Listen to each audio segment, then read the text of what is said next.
You don't assume as a high school student that sexual harassment from a teacher is going to be something that you have to deal with. I spent, 50-minute block of time dodging sexually suggestive comments, one after another, until the bell rang.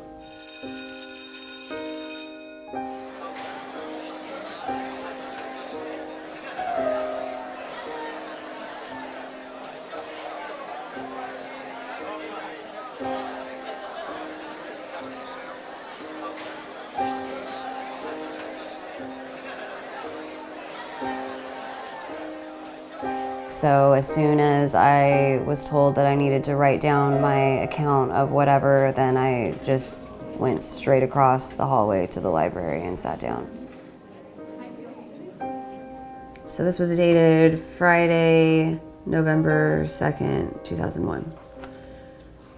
I have been Mr. Whitehurst's TA since last year. In about December or January of last year, Mr. Whitehurst started getting personal with me. He was very particular about always having the door shut. The office was really small. I would walk in and he would pull my chair out for me and I would sit down, and we were basically elbow to elbow then. He shared a lot about his divorce that he was going through and making it very clear that he was single. He said that he needed more of a jazzy girl like me in his life. So that was his word, was jazzy. As the year progressed, his comments and suggestions grew to be more aggressive. He asked me what I thought of meeting at a hotel where no one could see us together and ordering dinner. Over spring break, he gave me his cell number and told me to call if I wanted to go out. I managed to ignore it last year, but the beginning of this year started out the same.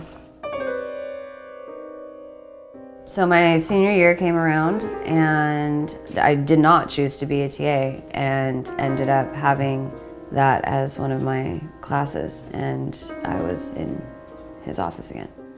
Mr. Whitehurst just told me today my pants look good. He asked if I know why they are so sharp.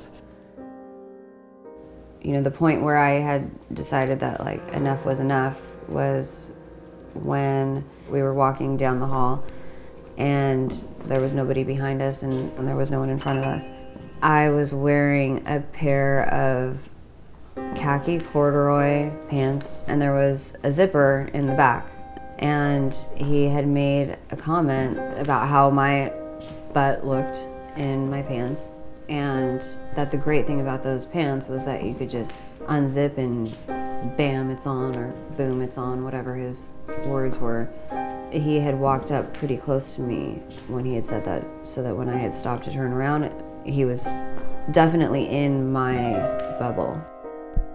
He could have done anything at that moment, and my heart was pounding pretty hard. I feel guilty for letting it continue for so long, but I'm not comfortable around him and I want it to stop.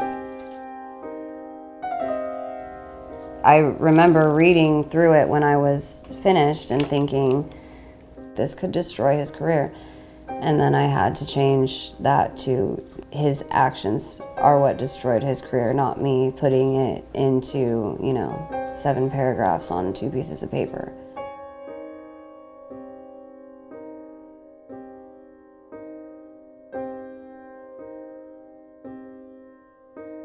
I figured that whoever would read that would have absolutely no tolerance for that behavior whatsoever, and I would never see him again. Because that's what they kept saying to me is, we'll take care of it, we'll take care of it. And then nothing being done. I felt like I was just screaming and nobody could hear me.